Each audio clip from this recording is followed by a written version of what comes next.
Fundos imobiliários, o queridinho, o xodozinho, o investimento favorito de milhões de brasileiros, principalmente daqueles que investem aí há pouco tempo. Como alguns de vocês já devem saber, eu tô longe de ser um grande fã desse tipo de ativo e no vídeo de hoje eu vou conversar um pouquinho com você sobre por que eu tenho essa opinião diferente da grande maioria. Para começo de conversa, qual que é a tese de investimento nos fundos imobiliários? Pelo menos o que eu vejo a maioria dos investidores papagaiar por aí. Paga dividendo mensal, então é a oitava maravilha do mundo. Investir em imóveis é o investimento mais antigo do mundo, é muito seguro, porque afinal de contas os imóveis sempre se valorizam no longo prazo, corrige o seu patrimônio pela inflação, então é muito bom investir em fundos imobiliários porque é uma maneira fácil de investir em imóveis. Não dão dor de cabeça, diferente dos imóveis tradicionais, porque é só comprar a cota lá e um gestor profissional vai administrar.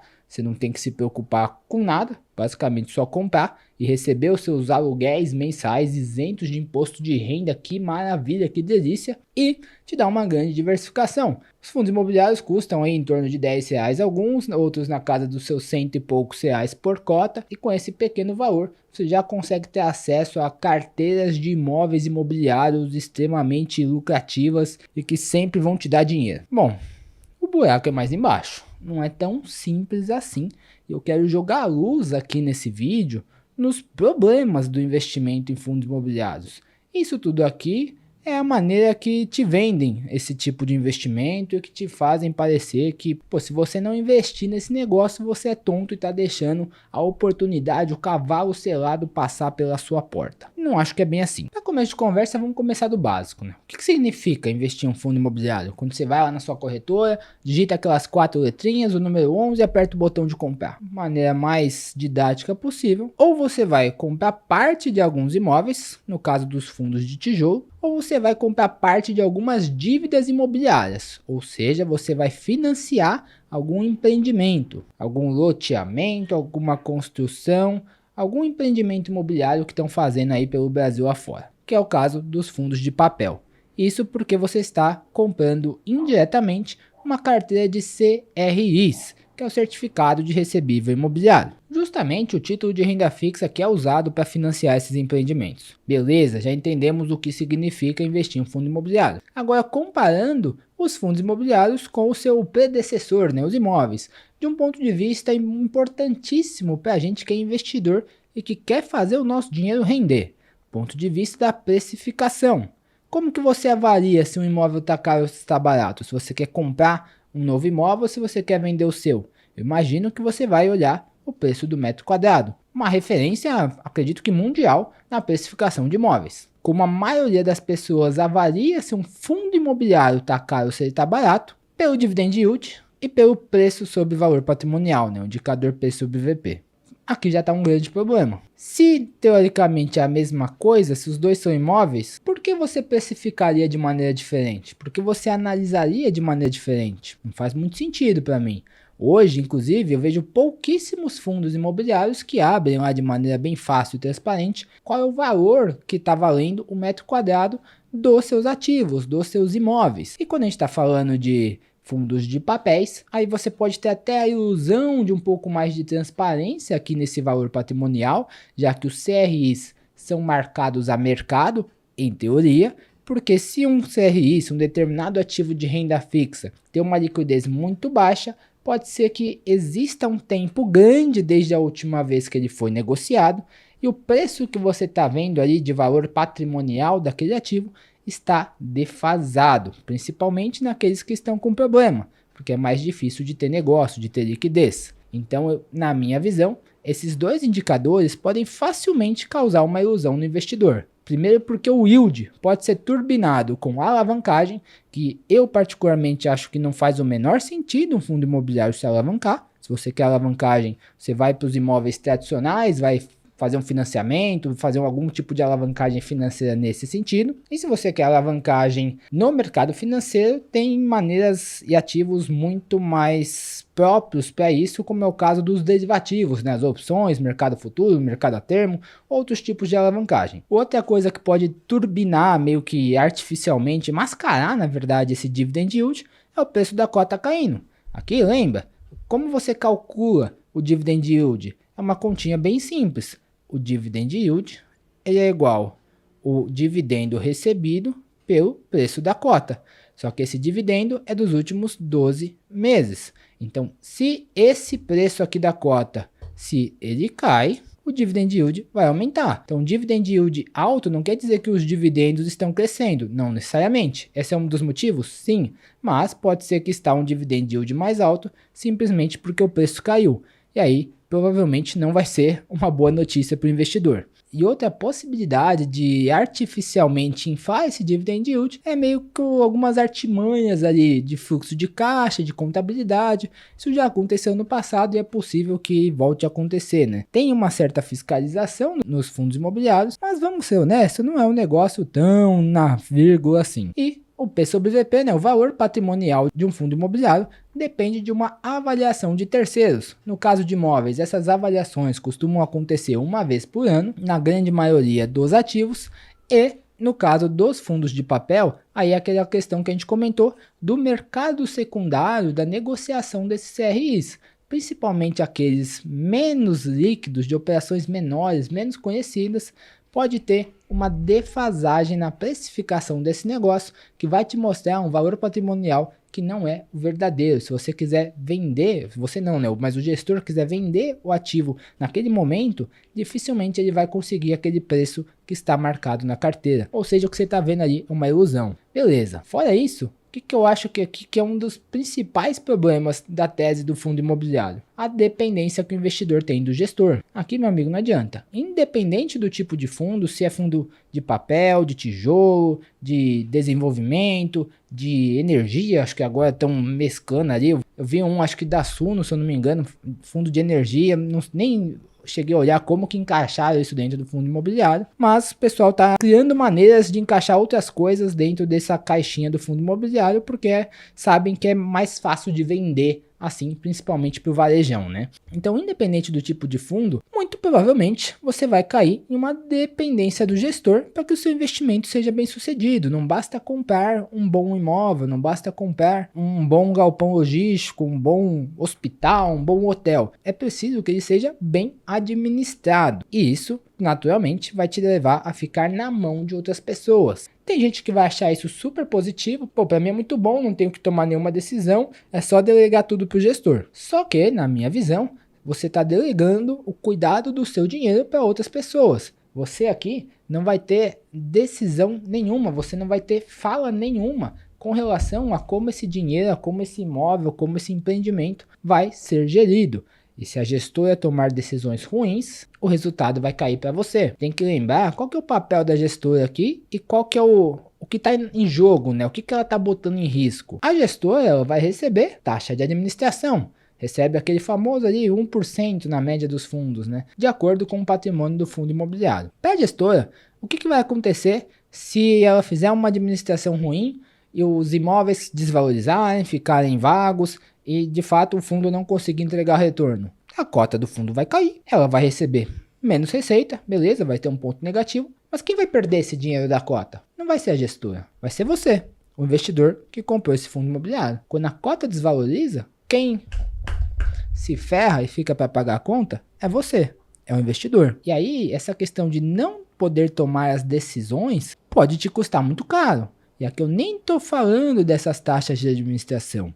Aqui o custo real, na minha visão, é justamente que você não tem nenhuma voz na decisão. Ah, mas eu posso vender a minha cota no mercado? Pode, só que o problema aqui é que você não tem informação suficiente. Falta muita transparência nesse mercado.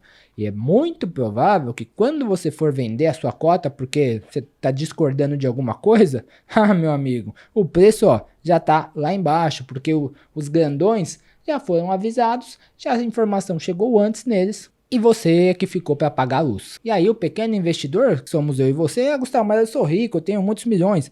Meu amigo, você é um pequeno investidor, nesse mar você é pequeno. Você vai ficar à mercê aí dos relatórios mensais das gestoras que, honestamente, tem um incentivo de não abrir a cozinha totalmente. Vamos lá. Se você é um gestor, seu fundo imobiliário tá dando problema lá, tem um imóvel que você vê que, a bomba vai estourar. Vamos ser honestos, qual é a chance de você chegar pro mercado todo e falar, pessoal, ainda não estourou, mas eu tô com uma bomba aqui que vai estourar daqui a 5, 6 meses. Você vai avisar com antecedência? Para fazer todo mundo sair vendendo, correndo o seu ativo e o negócio desvalorizar pra caramba e você perder aí esses 6 meses de taxa de administração? Eu acho difícil. Você vai jogar o seu próprio negócio no buraco, na lama? Eu acho difícil. Ah, mas tem a ética profissional? Sim. A gente tem que lembrar, nós somos seres humanos. Estamos lidando com seres humanos que são extremamente emocionais, que dificilmente vão se sujeitar a isso, principalmente no mercado financeiro, né, onde o ego está lá no céu. Então é difícil esperar que essas empresas, essas gestoras, divulgariam informações para prejudicar o seu próprio negócio, impactando aí diretamente a sua fonte de receita, né? Eu não gosto dessa situação. E aí a gente tem também que os fundos imobiliários não são tão seguros quanto você imagina. Primeiro a gente tem que definir, né, o que é um investimento seguro. E aí aqui a gente tem a história do risco versus volatilidade. Risco é a probabilidade de perda do capital investido. Agora, volatilidade é quanto os preços variam. Então, se a gente pega aqui um ativo qualquer, que ele tem um comportamento de preços assim, a gente diz que ele tem uma volatilidade X. Uma volatilidade de 10, por exemplo. E aí, se eu tenho outro ativo que tem um comportamento de preços assim, ainda que esse daqui esteja rendendo mais, ou ele está mais alto do que esse, ele tem uma volatilidade aqui de uns 3x. Uma volatilidade de 30. Então, volatilidade é o quanto o preço balança. O risco é a chance que eu tenho de esse negócio vir para zero e de eu perder o meu dinheiro. Tá? Essa é a diferença muito importante que muita gente acaba se confundindo. E aí aqui, nos fundos imobiliários, não faltam exemplos de fundos com alto risco e alta volatilidade. Eu trouxe alguns aqui para dividir com você que, se você investe nesse mercado, você deve lembrar de pelo menos algum desses casos. Teve os fundos de papel, né? HCTR11, DEVA11, TORD11, alguns exemplos. Esses fundos de papel prometiam retornos muito acima da média, né? Os tais fundos high yield, atrairão uma porrada de investidores que, muito gananciosos, sem entender direito onde estavam colocando o seu dinheiro, não se atentaram ao fato de que a alta remuneração viria ao custo de um alto risco. É quando a gente vai olhar para esses fundos hoje, o que aconteceu com eles. Vamos olhar aqui deixa eu pegar, esse daqui eu vou mostrar depois. Aí a gente vai olhar o que aconteceu com esses caras em um período aí, nos últimos 3 anos aproximadamente, 3 a 4 anos, desde quando todos existem. O CDI rendeu 45%, o IFIX, né, a média dos fundos imobiliários, 12,8%. Esses fundos perderam 37 no DEVA11, 62 no HCTR11, 88 no TORD11, de novo. E vale lembrar que aqui já está incluso os dividendos que foram pagos, né? Aqui assume que aqui já é a cota ajustada. E aí, será que não tem risco mesmo esse tipo de ativo? Ah, Gustavo, mas aí é só o fundo de papel, só acontece com esses fundos meio tranqueira. Tá bom. XPCM11, fundo monoativo da XP, uma das maiores corretoras do Brasil, detém um prédio em Macaé, que era 100% locado para a Petrobras. A empresa decidiu encerrar o contrato em 2020 e hoje, 5 anos depois, ainda possui uma vacância de 60%. A gente pega o relatório aqui desse cara, a gente vê que a cota saiu lá dos seus R$100 lá no começo, há uns 10 anos atrás, e hoje está aqui, ó, valor de mercado da cota está em R$7, valor patrimonial em 28. E aí? Ah, mas esse fundo é monoativo, não é com todos que acontece. Tá bom, vamos pegar outro exemplo então. Vino11, gestora 20, uma das maiores e mais respeitadas do país, 900 milhões de patrimônio, não é um fundo pequeno, mais de 150 mil cotistas, caiu 50% o valor da cota. A gente pega aqui, ó, Vino11, 20 Office Small, um fundo de lajes corporativas, tem aqui os comentários, etc e tal. A gente vê aqui os dividendos que foram pagos. Cadê a rentabilidade? CDI é a linha cinza. IFIX a verdinha. Vino11 lá embaixo. Aqui é o gráfico deles mesmo. Acredito que esteja considerando os dividendos. Tá aqui quase 50% para baixo. Ah, Gustavo, tem que saber escolher os fundos. Beleza. Desse fundo aqui especificamente, não fiz nenhuma análise aprofundada, mas me parecia que lá atrás era um fundo razoável. Um fundo que possivelmente seria escolhido por muitos investidores, assim como foi por mais de 150 mil pessoas. Então, para mim, de fato, não é um investimento tão seguro assim quanto muita gente imagina. E aí, a gente volta para a comparação com imóveis, só que agora olhando para o quesito utilidade. Se você tem um imóvel que não consegue vender nem alugar e está vazio, o que você pode fazer com ele? Você pode, no limite, você mora nele. Você dá uma utilidade para esse negócio. Ele tá ali, é seu. Ou você mora nele, ou seja, sua irmã mora nele, você bota sua mãe para morar nele, seu cunhado. Alguém pode morar nele. Então é fácil dar uma utilidade para esse negócio. Ou você pode, no limite, diminuir bastante o aluguel, diminuir bastante o preço, você consegue liquidez. Independente de onde ele esteja, tem algum preço que esse negócio gera liquidez. O mercado de imóveis, pelo menos, costuma ser assim. Agora, se o fundo imobiliário que você investe tem um imóvel que não consegue vender nem alugar, tá vazio, o que você pode fazer? Só lamenta, né? E aí você tem que pensar que os imóveis que estão dentro dos fundos imobiliários não é igual um apartamento qualquer aí, uma casa qualquer na cidade que você mora, que você consegue dar uma utilidade, você consegue botar um preço e gerar liquidez. Não é fácil vender um prédio corporativo de 35 andares que custa dezenas, centenas de milhões de reais. Um galpão logístico que custa algumas dezenas de milhões de reais no interior de São Paulo. É mais difícil. São coisas mais específicas. Não é um mercado tão trivial assim. Então toma cuidado onde você está colocando o seu dinheiro.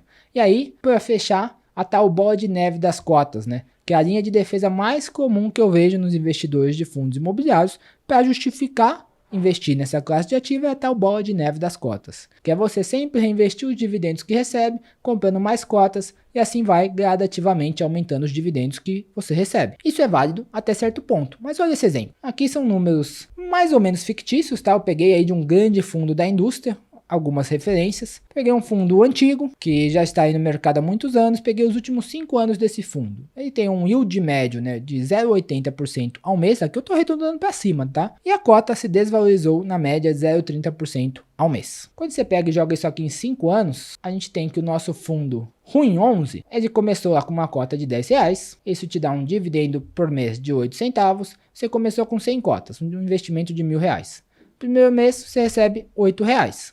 E aí o seu PL, 100 cotas vezes esses R$10, R$1.000, tá? Acompanhando o raciocínio. Fevereiro de 2020, aí no mês seguinte a cota caiu 0,30, mas você segue recebendo os mesmos 0,8, tá?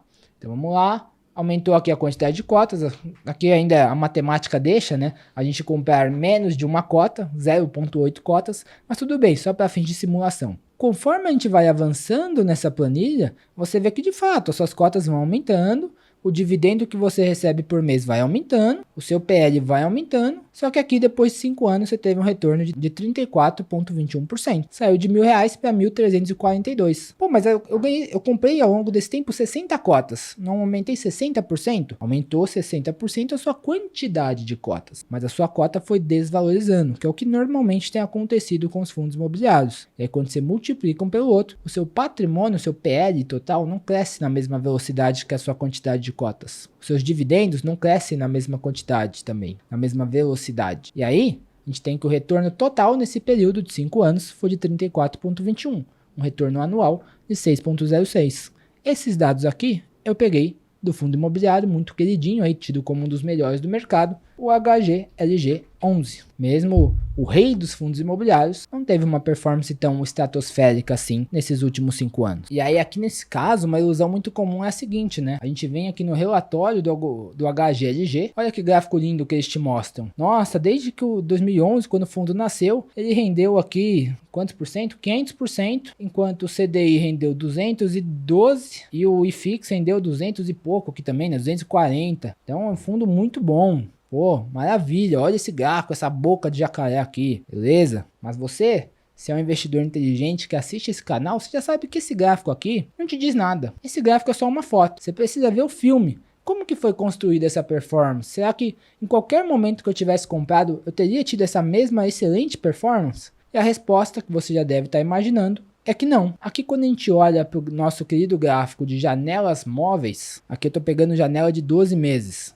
Você percebe que a história não é tão bonita assim. Percebe que sim, tiveram vários períodos ao longo da história onde quem comprou HGLG11 deu uma surra no CDI. Quem comprou lá em 2011, quando o fundo nasceu, ó, rendeu 46% contra 9% do CDI, 30 e poucos por cento quem comprou em 2012. Aí aqui alguns períodos ó, ficou abaixo do CDI. Quem comprou lá 2012, 2013, 2014... 2015, lembra que nesse gráfico, cada ponto, eu estou olhando para qual é a rentabilidade, qual foi a rentabilidade nos 12 meses anteriores. Então esse ponto aqui, ó, 17 de 10 de 2016, eu estou olhando para quem comprou um ano atrás, lá em 18 de 10 de 2015. Quem comprou em 18 de 10 de 2015 rendeu 29% contra 14% do CDI. Maravilha! Percebe que aqui, ó, deu para surfar uma bela onda. Praticamente qualquer momento que você comprasse, você ia bater o CDI por bastante até aqui, né? Porém, entretanto, todavia, quando você olha para o período mais